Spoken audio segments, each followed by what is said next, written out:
students. In previous lecture we have discussed about the X-ray diffraction method, that is Bragg's X-ray diffraction method. Now today we are going to discuss the X-ray spectrometer, which is used for determination of interplanar distances of the crystal.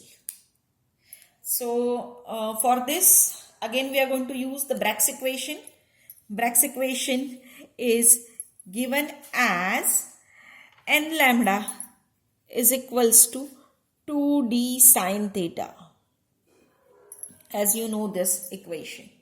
So the reflection angles and the intensities of reflected beam corresponding to these angles can be determined with this Bragg's equation, okay, and by using the X-ray spectrometer. So very first I'll show you the X-ray spectrometer schematic diagram. So this is a schematic diagram for X-ray spectrometer. The main components of this X-ray spectrometer are X-ray source, which is a X-ray tube, or also we know it as a college tube. Then crystal, this is a crystal which is mounted on a graduated circular table. So this is a graduated circular table by which you are able to measure the angle of rotation of that crystal. These are the slits S1 and S2, as well as detecting device. So this ionization chamber is detecting device. So main three component of X-ray spectrometer are this X-ray tube or college tube, then circular table, graduated circular table on which we are able to mount the crystal, and the detecting system are three main components. Now we'll see how it works. So X-rays are generated by this X-ray tube. So how this college tube works, that you know. So X-rays, cathode rays are bombarded on a suitable target, as we know, and from the target the X-rays are emitted. So most commonly as a target metal used are copper and molybdenum and chromium. Their characteristics wavelength are: for copper it is 145.1 picometer, for molybdenum it is 70.9 picometer, and for chromium it is 229 picometer. Now these generated X-rays are passed through the series of slits. Why it is passed through the series of slits? So that we'll get a sharp monochromatic beam. Then it strikes to the crystal. So this X-ray which are produced, that will strike to the crystal, which is placed on a graduated circular rotating table. So by using the scale on the rotating table, glancing angle can be measured. So from this, the reflected beam is passed into a ionized. That means from this crystal, the beam will get reflected and it is passed through the ionization chamber, which contains sulfur dioxide gas. So the X-rays ionizes the sulfur dioxide gas in proportion to their intensities. That means how much amount of X-ray is there, that much amount of sulfur dioxide gas will get ionized. The extent of ionization is determined by using an electrometer. So this is attached to your ionization chamber, which in turn gives intensity of X-ray. The graduated circular rotating table and the ionization chamber are adjusted in such a way that when crystal is rotated through an angle theta, the chamber will move twice to the angle theta. Okay, twice to the angle theta. So glancing angle is increased gradually and intensity of ionization is recorded. When intensity of ionization is plotted against different values of glancing angle theta, different curves are obtained. And these curves are shown in this, you can say that, graphical presentation. This is the ionization current produced by this ionization chamber and against the angle theta, glancing angle theta. This curve obtained is known as a X-ray spectrum, and intensity of diffracted X-ray beam becomes very high at particular values of thetas. That is theta 1, theta 2, theta 3 are the corresponding angles to first, second and third order spectra. So intensity of beam is decreases with the order of spectrum. Now by using this, how to determine D value, that we'll discuss. So Bragg's equation is used to determine that D value. Bragg equation is given as n lambda equals to 2d sine theta. Hence we can write D is equals to n lambda upon 2 into 1 over sine theta. So D is interplanar distance, which is theta, which we are going to calculate, and theta is we are able to measure experimentally.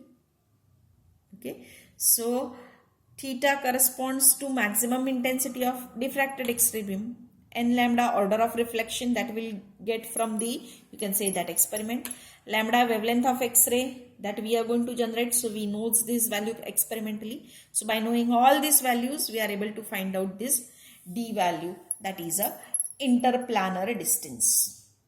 Okay. Now next we are going to discuss, that is the structure of NaCl and KCl. Okay. That is determination of structure and conformation of structure. So we are going to discuss that determination of structure of NaCl and KCl. What is NaCl? NaCl is a sodium chloride. KCl is a potassium chloride. This NaCl and KCl both are the isomorphous compounds. Now, what is isomorphous compound? That is, both have a face-centered cubic structure. Both have face-centered cubic structure. But KCl shows a simple cubic structure in X-ray scattering diffraction, while the NaCl shows the face center. Now why it shows such type of difference in the structure, simple cubic and, that we are going to discuss. So X-ray scattering power of an atom or an ion depends on the number of electrons associated in it. Okay. Now in KCl what happens? The K plus and Cl minus ions are there. K plus and Cl minus ions are there. Now both K plus and Cl minus ions have number of electrons 18. Why they are 18? Because potassium atomic number 19. Chlorine atomic number 17. For completion of octet, both will require, that is chlorine will require 1 electron and potassium will donate that electron. So when potassium donate, it will have 18 electrons. When chlorine accept, it will have 18 electrons. So both will have 18 electrons. So what will happen? When X-ray falls on this KCl, at that time the electrons of K plus and electrons of Cl minus both will start oscillating. And when both will start oscillating, at that time what will happen? Both scatters X-rays to same extent. That is K plus also and Cl minus also. So unit cell of KCl apparently shows a simple cubic structure because X-ray is not able to differentiate whether it is K plus or Cl minus, because both will have same number of electrons. Okay. But in NaCl such thing is not there. NaCl means having Na plus and Cl minus ion. Now as we know, Na plus and Cl minus, Na sodium atomic number is 11, Cl is 17. So sodium will donate 1 electron to the chlorine. So sodium will become 10, chlorine will become 18. So sodium will have 10 electrons while chlorine will have 18 electrons. So there is a large difference in the number of electrons of sodium and chlorine. So what will happen? Whatever the reflection given by the sodium, X-ray reflection given by the sodium and X-ray reflection given by the chlorine are totally different. So this results in difference in X-ray scattering, and hence NaCl does not shows the, you can say that it does not shows the simple cubic structure. Instead it shows, or especially it shows the your face centered cubic structure. Okay, now I'll show you the diagram for that. Okay, so as you know, in KCl there are 18 electrons, that is in K plus 18 electrons, Cl minus 18 electrons, while in Na plus there are 10 electrons and Cl minus 18 electrons. So now I'll show you the diagram. So this is a diagram for both NaCl crystal and KCl. Here for simplification I have written that we are going to study the NaCl crystal. So this is a crystal structure of NaCl and this is a single cube which I have shown. So Na plus is shown by the solid sphere while Cl minus is shown by the, you can say that, circular symbol. Okay. Now what will happen? The 1 0 0, that means this plane. Okay, and 1 1 0 plane of both. 1 1 0 means this plane. This is 1 0 0 and 1 1 0. Now these both planes of KCl and NaCl contains same number of K plus. Either this will have K plus or Na plus, and same number of Cl minus. So these planes will show the similar type of X-ray reflection. But 1 1 1 plane. 1 1 1 plane means which contains this 3.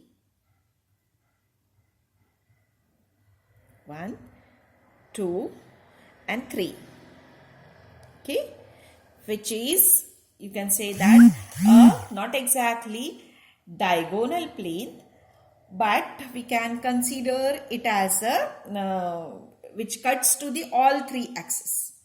Okay, in both KCl and NaCl are made up of alternate layer of K plus or Na plus. You can imagine there will be only K plus, that is only Cl minus, or only Na plus or K plus. So the intensity of X-rays reflected by 1 1 1 plane containing all chloride ion is very high as compared to the intensity of X-rays reflected by 1 1 1 plane containing all, you can say that, Na plus or Cl minus.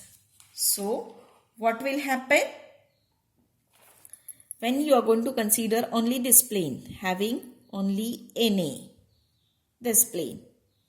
Okay, Na means having the electrons 10 and only Cl, that means containing this plane having electrons 18. So intensity reflected by these 18 electrons and by this 10 electron is different. So they shows a different, you can say that, reflected by 1 1 1 plane of Na plus, only Na plus is different. So there is a difference in intensity of X-ray reflected by Cl minus plane and by Na plus plane. But when you are going to consider if this structure is made up of KCl, That means instead of this Na plus, we'll consider K plus. And Cl is same. So what will happen? The Cl will have 18 electrons. So it will reflect the X-rays, and this K plus will also have 18 electrons. So it will also reflect the X-rays to the same intensity. Hence, we are not able to differentiate. So intensity is reflected by K plus plane, or intensity reflected by Cl minus plane will be same. So no net reflection is obtained from 111 plane. So as a result, KCl gives you a simple cubic structure, while NaCl gives you the face center cubic structure. Now we have to consider, or we have to do, you can say that we have to see the mathematical expression for the conformation of the structure. Conformation of the structure of NaCl, as why it gives you a face-centered cubic structure, that we have to discuss. Okay. So in case of NaCl, the first order reflection from 100, 110 and 111 plane, crystal plane, using K line from palladium anticathode are for 100, for 110 and for 111. So the intensities are given as 5.9 degree, 8.4 degree and 5.2 degree respectively. Okay. So according to Bragg's equation, n lambda is equals to 2d sine theta. D is equals to n lambda upon 2 into 1 over sine theta. Suppose n is equals to 1, first order, and lambda is same in each case. So we can write D is proportional to 1 over sine theta, or D is inversely proportional to the sine theta, that we can write. So these are the angles which we get experimentally. So now write D 100 as to D 110 as to D 111 is equals to 1 over sine theta of 100, which is equals to 1 over sine of 5.9, as to 1 over sine 8.4, as to 1 over sine 5.2. All are in degrees. So find out the answers for each. So if you are going to find out the answer, then it is given as 1 over 0.102, 1 over 0.146, 1 over 0.096. So if you find out final answer, it can be given as 0.8, sorry, it is given as 9.803, as to 6.849, as to 11.033. And if you further simplify it, you can write it as 1 as to 0.70 as to 1.125. So this ratio is almost equal to ratio of face center cube. So ratio of face center cube we have discussed in previous lecture, which we know that it is equals to 1 as to 707, 0.707 as to 1.151. So which is very similar to that. Hence it confirms that NaCl belongs to face centered cubic type. Okay. Now we have to do the conformation for KCl. Now for the confirmation for KCl, again we have to check the reflections of KCl for 100, 110 and 111 plane. So planes, reflecting planes are given as, just I'll directly write the ratio. It is given as 5.22 degree, 7.30 degree and 9.05 degree. So these are the angles for the KCl. Now according to Bragg's equation, again n lambda is equals to 2d sin theta, d is equals to n lambda upon 2 into 1 over sin theta.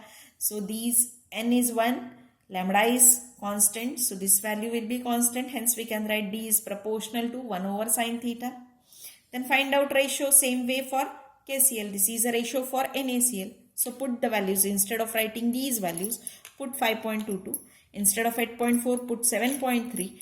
Instead of 5.2, put 9.05. You will get the answer, and that answers for KCl. For KCl are 10.9914 as to 7.87 as to 6.3574. So if you simplify it further, you will get the ratio 1 as to 0.716 as to 0.578.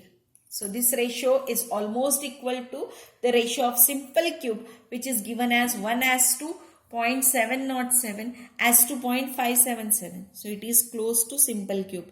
Hence the KCl gives you simple cubic structure, while NaCl gives you the face-centered cubic structure. So this is a confirmation of structure. So that's all for today's lecture. In next lecture, we'll discuss about the determination of Avogadro's number. Thank you.